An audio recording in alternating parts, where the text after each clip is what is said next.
example of the resiliency of Soft and Stable can be seen in these little baskets that I made using my All Occasions Baskets pattern.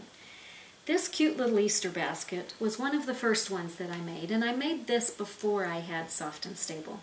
I used an extra heavyweight fusible interfacing, and in the handles and in the body I used 2 to 4 layers to give it good body. Unfortunately, when I took this basket to shows, I was continually having to prop up these handles. They just wanted to flop. They did not want to stay standing up. So one day I decided to give Soft and Stable a try instead of the fusible interfacing. And this was the result. It was quicker and easier because I didn't have to be extra careful to get my iron to just the right temperature to fuse the layers together. And as you can see, I ended up with perky handles that bounce back beautifully. I can push them down, they come right back out. I can pack this away in my suitcase or box to take it to a show, and it's still going to hold its shape and look really beautiful when I display it. This little one would again make a nice Easter basket for a little boy. Neither one of these look girly. This is a great one for going trick-or-treating. You can do it in Valentine's fabrics to carry your Valentines to your friends.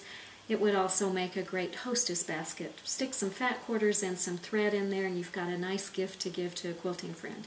You can see again on this one. This one was one I made before I had Soft and Stable, so I've got slouchy, sloppy handles, unlike the ones that I made with Soft and Stable. I'd also like to introduce you to Kyle the Crocodile.